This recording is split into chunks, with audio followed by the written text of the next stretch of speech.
welcome to Health Horizons, the show where we explore inspiring stories of healthcare leaders who are shaping the future of medicine and wellness. I'm Poonam Burde, your host, and today we're diving into the journey of Ernst Pharmacia, one of India's fastest growing pharmaceutical companies.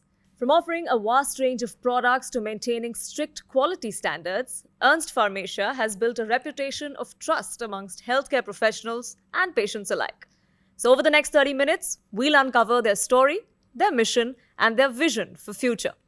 Joining me today is Ernst Pharmacia's CEO and founder, Nikhil Agarwal. Thank you so much for joining us here. Good evening.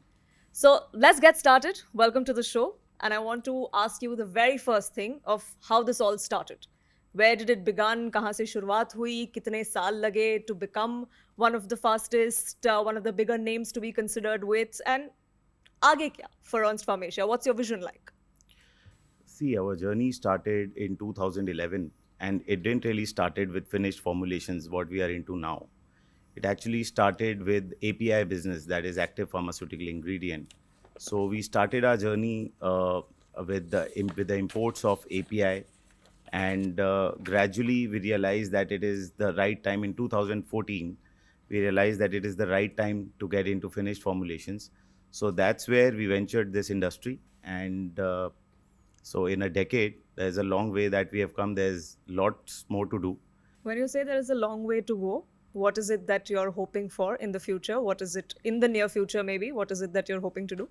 See, when 11 years back we started this business, we were not really sure that we'll be able, what we are doing right now was never envisioned. So this is what we try to say, that in future also, what we can never actually plan pharmaceutical. We initially started with antibiotics and gastro range of products. So with the trust of doctors and recognition around the country, we realized that it is time to now get into gynecology, cardiology, and diabetics. So that's how we started, and that's how we are growing. So it's an ongoing process. That's what we say.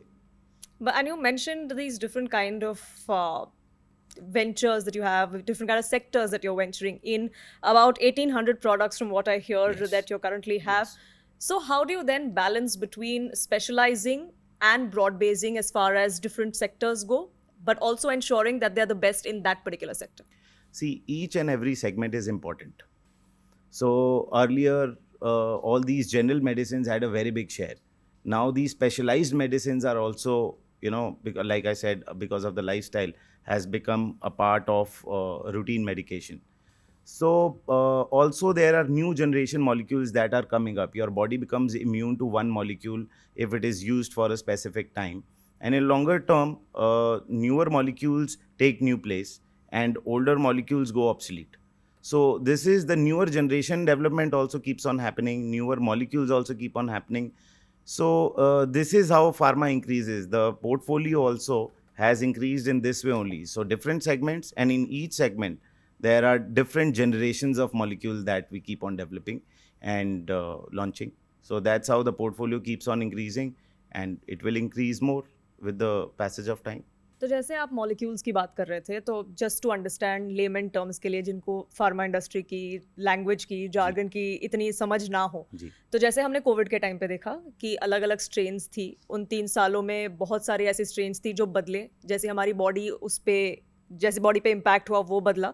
तो when you से कि ये molecules हैं, हमारी medicine change हो रही हैं, is that what you mean कि जैसे हमारी बॉडी रिएक्ट करती है based on how the world changes, how our lifestyle changes, based on that ये सारे changes करने की ज़रूरत पड़ती है? Is that something you work on?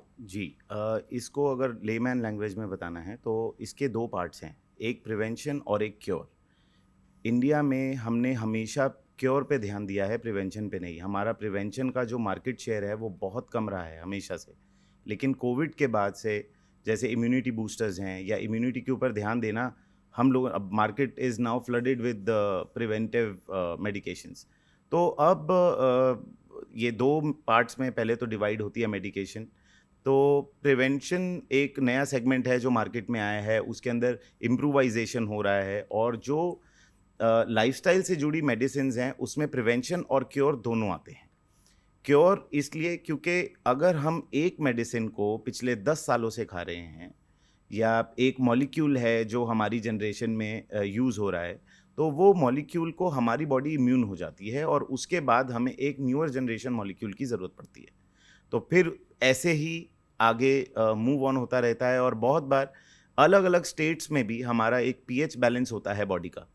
तो सेम रेमेडी के लिए जो मेडिकेशन दी जाती है वो अलग अलग पार्ट्स ऑफ इंडिया के हिसाब से भी कई बार मॉलिक्यूल अलग होता है। तो आप देखें कि अगर हम सिर्फ गैस्ट्रो की बात करें, एसिडिटी जिसे बोलते हैं हम, उसके प्रोडक्ट्स की बात करें, तो सिर्फ उसको ट्रीट करने के लिए इंडिया में 40 से 50 मॉलिक्यूल हैं। इंडिया में नहीं, मतलब दुनिया में भी 40-50 मॉलिक्यूल सिर्फ और सिर्फ एसिडिटी को ट्रीट करने के लिए आते हैं, क्योंकि उसकी अलग अलग फॉर्म्स होती हैं, अलग अलग जनरेशन्स होती हैं। सो ऐसे ही हेल्थ केयर का जो आप देख रहे हैं, फार्मा का शेयर ऐसे नहीं बढ़ रहा है। और हालांकि बोलते हैं कि फार्मा कैसा चल रहा है, बोलते हैं अच्छा चल रहा है। तो ये एक हम प्राउडली नहीं बोलते हैं, क्योंकि अगर फार्मा अच्छा कर रहा है तो दवाइयाँ ज़्यादा बिक रही हैं। दवाइयाँ ज़्यादा बिक रही हैं मतलब लोग ज़्यादा बीमार पड़ रहे हैं और उन्हें दवाइयों की ज़रूरत पड़ रही है। लेकिन ये ट्रूथ है, जो सच्चाई है उससे भी नहीं हम हट सकते हैं। विद टाइम लाइफस्टाइल जैसे जैसे लोगों का ख़राब होगा, मेडिकेशन की रिक्वायरमेंट वैसी वैसी बढ़ेगी। लेकिन जो लोग कॉन्शियस भी बहुत हो गए हैं हेल्थ को लेकर, उसके लिए प्रिवेंटिव मेडिसिन जो हैं उसका मार्केट शेयर बढ़ रहा है। तो जब आप ये प्रिवेंटिव मेजर्स और प्रिवेंशन और क्योर दोनों सेगमेंट्स की बात करें तो जी। It's a wide variety and wide range of जी। प्रोडक्ट्स जो आप जी। भी केटर करते हैं, और उसमें इतने जल्दी जल्दी अगर बदलाव होते हैं, you need more research, you need more innovation and then eventually कि प्रोडक्ट आए। जी। इस पूरे उसमें जब time is of the essence, जी। उसमें आप क्वालिटी पे कैसे ध्यान देते हैं? How does your organisation ensure कि क्वालिटी कॉम्प्रोमाइज ना हो? बहुत सारे मॉलिक्यूल्स पे जब रिसर्च की जाती है तो हम प्योरिटी और इम्प्योरिटी दोनों पे ध्यान देते हैं। रिसर्च जो है वो अपने आप में एक बहुत बड़ा प्रोसीजर है, एक लेंदी प्रोसीजर है। तो जब उसकी R&D की जा, रिसर्च एंड डेवलपमेंट की जाती है, तो it is a time taking process. But लोगों का जो लाइफस्टाइल है वो ज़्यादा तेज़ी से बदल रहा है। तो डेफिनेटली वो गैप को हम फिल इन कितना भी करने की कोशिश करेंगे, वो गैप हमेशा रहेगा, क्योंकि लाइफस्टाइल ज़्यादा तेज़ी से बढ़ रहा है। और research is the only thing, R&D अकेली एक ऐसी चीज़ है जिसकी वजह से वो गैप विद टाइम ज़्यादा बढ़ रहा है। और इसको अब हेल्थ केयर इंडस्ट्री में बहुत बहुत सी फार्मा कंपनीज़ हैं, तो अलग अलग मॉलिक्यूल्स पे काम होता है, तो वो गैप कहीं ना कहीं फिल करने की कोशिश हर एक फार्मा कंपनी की है कि एट द अर्लीस्ट कोई भी डिसऑर्डर या कोई भी डिजीज़ या कोई भी एक मार्केट में या लोगों के बीच में कोई भी एक बीमारी आती है, कोई डिजीज़ आती है, तो उसका जो सोल्यूशन है वो जल्द से जल्द ढूंढा जाए। पर वो गैप एक हमेशा रहेगा।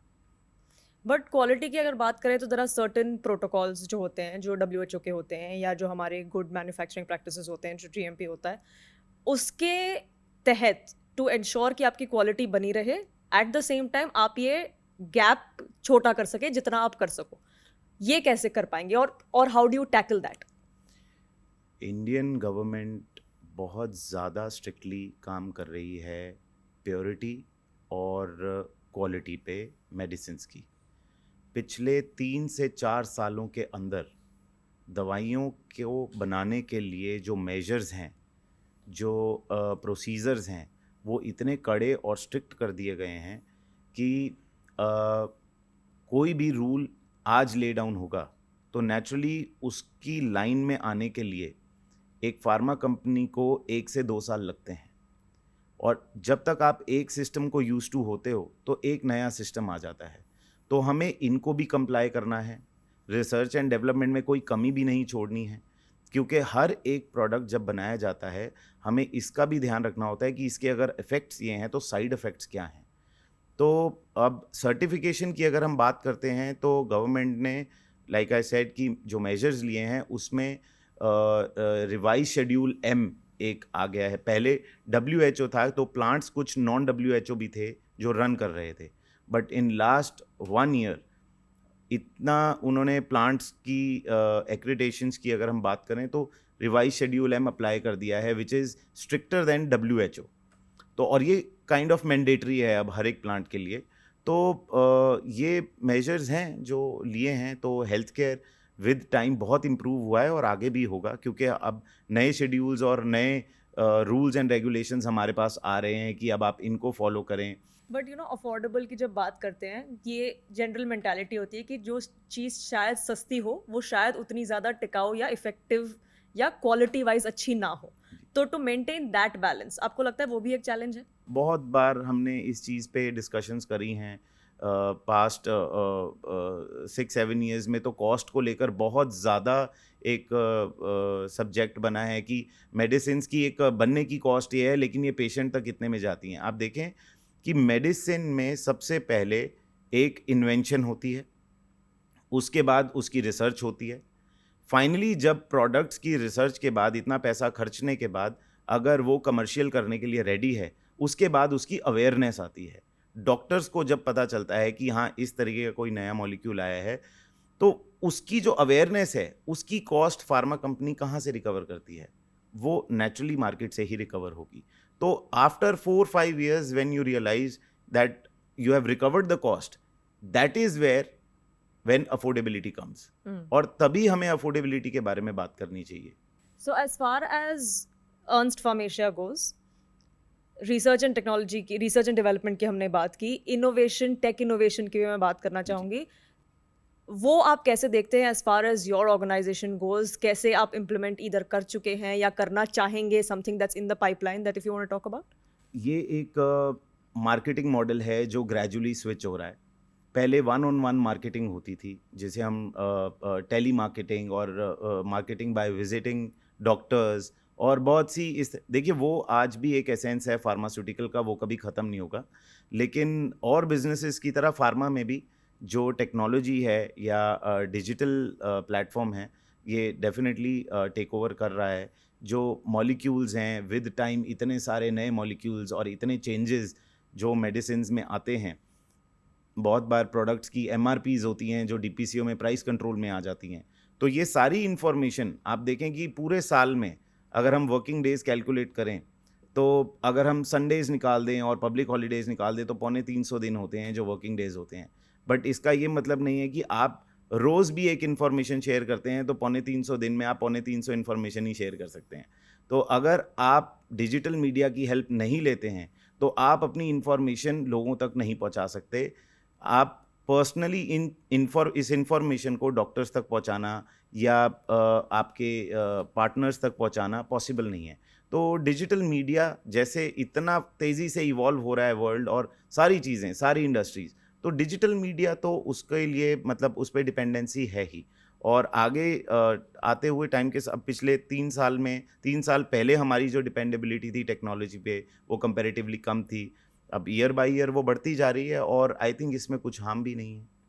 टेक्नोलॉजी ऑफ कोर्स एडवांस होगी, समय के साथ हमको भी बढ़ना चाहिए. जी बिल्कुल. ऐसा कुछ आपके मन में है, आपका विजन हो या आपका मैं कहूँ ड्रीम प्रोजेक्ट हो, ऐसा कुछ है जो आप शायद आज नहीं, कल नहीं, 10 साल बाद, होपफुली 5 साल बाद ऐसा कुछ करना चाहें? हमारी एस्पिरेशंस और ड्रीम्स सिर्फ और सिर्फ अच्छी दवाइयाँ बनाने की हैं और जब सही समय आए उसको अफोर्डेबल बनाने की है, ताकि डिजिटल मार्केटिंग से हमारा मकसद सिर्फ और सिर्फ ये है कि हम लोगों तक मेडिसिन्स शॉर्टर टाइम में और सही टाइम में पहुंचा सकें और सारी की सारी मेडिसिन्स पहुंचा सकें. सिर्फ जनरल मॉलिक्यूल्स नहीं, कोई भी मॉलिक्यूल की अवेलेबिलिटी हर एक कॉर्नर में होनी चाहिए. यही हमारा मोटिव है. कोई और मार्केट्स आप डाइवर्सिफाई करना चाहें, जो मार्केट्स आपको लग रहा है कि अभी आप टैप नहीं कर पाए, जो markets that you may be looking at? We want to cater our country first, and with the existing setup we have been successfully able to do this. But yes, approximately 6 countries now we are exporting to. With the expanding infrastructure we will try to cater more countries, but for us it's India first. COVID was a very difficult time. It gave us very important insight into how we really need certain healthcare professionals, certain industries, certain entrepreneurs to work as hard as they do, because it's very, very important and health can't be taken for granted. आपकी ऐसी कोई कहानियाँ हैं with anybody that you work with or with healthcare professionals or anything that you would want to highlight that talk about why it's really important to give credit where it's due, especially in your industry? I think आपकी life में एक point आता है जब आपको reality check मिलता है. So Covid for each and everybody was actually a reality check. So as far as health care is concern, आप कहीं ना कहीं सेटल्ड फील नहीं करते हो जब आपको लगता है कि there is something that you can do. But dispatch was a very big challenge those days, and उस चैलेंज को फाइट करके हम कंफर्टेबल भी फील नहीं करते थे कि अब कैसे है कि मेडिसिन को पहुंचाया जाए. But lockdown was a commercially ठीक है, बहुत लोगों ने सफ़र किया है, लेकिन अगर हम लोगों की बात करें उनके लिए कहीं ना कहीं ये डिसीजन बहुत अच्छा प्रूव हुआ है. और उस टाइम पे हमने ये चीज़ हमें देखने को मिली कि हम जितने भी कॉम्पिटिटर्स हैं हेल्थ केयर इंडस्ट्री में, जितनी भी फार्मा कंपनीज़ हैं, कोविड को सब लोगों ने मिलके फाइट किया. और वो भी एक रियलिटी चेक था कि ठीक है, फील्ड में सारे कॉम्पिटिटर्स हैं, बट जहाँ पे हमें एक कॉमन चैलेंज को फेस करना है वहाँ पे सब एक भी हो जाते हैं. तो ये भी एक रियलिटी चेक था जो पॉजिटिव साइड था. But yes, this is what we faced, and this is what our experience has been.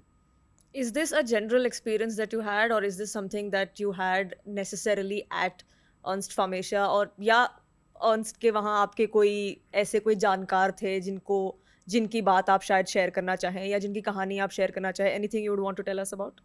Yes, with the time, मैं इसी जो मैंने अभी बात बताई, मैं उसी के एक्सटेंशन में एक बात बोलना चाहता हूँ कि देखिए, वर्ल्ड क्या है कि विद टाइम हमें लग रहा था कि सब चीज़ें बहुत कमर्शियल हो रही हैं, लेकिन जब 2020, 21, 22 में ज़रूरत पड़ी तो जितने भी हेल्थ केयर प्रोफेशनल्स हैं, मैं सिर्फ फार्मा कंपनीज़ की नहीं, मैं डॉक्टर्स की सबकी बात कर रहा हूँ, तो जो उनकी डेडिकेशन थी और स्टोरीज़ अगर मैं शेयर करूँगा तो वो एंडलेस हैं.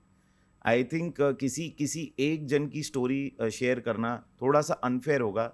मैं आपको बता नहीं सकता हूँ कि मेरे पास एंड नंबर ऑफ स्टोरीज़ हैं कि सब लोगों ने अपनी लाइफ रिस्क पे डाल के लोगों को केटर किया है. वो सेल्फलेसनेस जो दिखी है, उसके लिए कोई भी एक नाम लेना, ये सिर्फ मैं अपनी फार्मा कंपनी की बात नहीं कर रहा हूँ, मैं जितनी भी बड़ी फार्मा कंपनीज़ हैं उनकी भी रिस्पेक्ट करता हूँ इस चीज़ के लिए. हमने जो भी चीज़ करी, मैं अगर बोलूँ कि ये हम ही थे, नहीं, ऐसा नहीं था. सारी फार्मा कंपनीज, सारे हेल्थ केयर प्रोफेशनल जो थे, वो they were always on their toes, like मतलब, and they were running to serve people. So yes, this Covid gave us big positivity, और आई थिंक इसी पॉजिटिविटी के साथ हम आगे बढ़ रहे हैं. और लेकिन हमें ऐसे मोटिवेशनल सब्जेक्ट्स दोबारा नहीं चाहिए हैं कोविड जैसे, but still I think it has been a learning experience for all. I wouldn't say in a good way, but of course we learn from what our past teaches us, Yes. what history teaches us, Correct. and it also gives us lessons for the future. जी. तो आगे की अगर बात करें, future की बात करें, yes, ये दौर कभी वापस ना आए, बट अगर आए तो आपको लगता है हम बेटर प्रिपेयर्ड होंगे? Absolutely yes. कोई भी चीज़ जब पहली बार आती है तो हम हमेशा लेस प्रिपेयर्ड होते हैं, लेकिन अगर आप देखें तो इंडिया ने वैक्सीन बाकी कंट्रीज़ के मुकाबले जिस पेस पे तैयार की है विद लोगों ने, बट आई थिंक हमारे लोगों से मैं एक रिक्वेस्ट या एक अपील ज़रूर करना चाहता हूँ. They need to learn to trust their own country. हमें ये लगता है कि अगर कोई चीज़ बाहर की है तो वो ज़्यादा रिलायबल है. ऐसा नहीं है. आप हेल्थ केयर में ऐसा नहीं बोल सकते हैं. अगर हम डॉक्टर्स की बात करें या फार्मा कंपनीज की बात करें, इन्वेंशन में, डेवलपमेंट में इंडिया बहुत आगे है. कुछ रॉ मटेरियल्स या APIs ऐसे ज़रूर हैं जिनमें हमारी डिपेंडेबिलिटी बाहर की कंट्रीज़ में ज़्यादा है, बट उसके लिए भी गवर्नमेंट ने सब्सिडीज़ ऑफ़र करी हैं, और पॉसिबली उसमें भी हम सक्सेस अचीव करेंगे और इम्प्रूवाइज करेंगे in coming time. I think that is where the challenge is now. As far as finished formulation is concerned, India is the biggest producer of medicines, one of the biggest countries जो सिर्फ India को ही नहीं, बाहर की countries को भी cater कर सकता है. तो इसके अंदर हम डेफिनेटली बहुत अच्छे तरीके से प्रिपेयर्ड हैं. सारी जितनी भी मैन्युफैक्चरिंग फैसिलिटी है वो अपग्रेड कर दी गई हैं.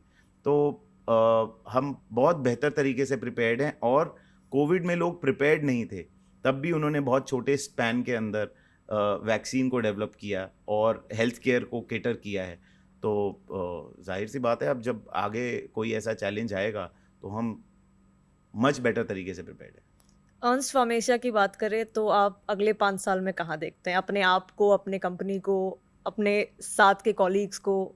अगर मैं कहूँ कि 5 साल बाद आपको लगता है कि हम इस शिखर पे पहुँच जाएंगे, तो क्या शिखर होगा? हर एक बिजनेस की एक्सपेक्टेशन होती है कि हम टाइम के साथ बढ़ें, हमारी फिगर्स बढ़ें और सेल्स बढ़ें। लेकिन like I said before, pharmaceutical industry में, हेल्थ केयर में ऐसा बोलना थोड़ा सा अच्छा नहीं लगता। But again I will correct my self कि रियलिटी की अगर बात करें तो बेस्ड ऑन दैट हम अपनी फिगर्स के अंदर अगले 10 सालों के अंदर एक ज़ीरो तो और जोड़ ही लेंगे, और हो सकता है वो अगले 5 सालों में हो जाए। और मॉलिक्यूल्स बढ़ते रहेंगे, फिगर्स बढ़ती रहेंगी, सेल्स बढ़ती रहेंगी, हमारी कवरेज बढ़ती रहेगी। तो yes, business will also grow, so will we. And good luck to you for that. It has Thank you. been a pleasure speaking with you. Thank you so much for sharing your story, the story of Ernst Pharmacia, with us here today. It's clear that your commitment to quality, to technology, to innovation, to timely service, to changing with the times, as important as it is, going to make that difference in healthcare. And for our viewers, if you'd like to learn more, you can visit Ernst Pharmacia's official website or download their mobile app. The app gives you access to product catalogs, new launches, visuals, and even exclusive promotions, all at your fingertips. This has been Health Horizons. I'm Poonam Burde, and I hope you enjoyed today's conversation. Until next time, stay healthy, stay curious, and keep exploring the future of healthcare.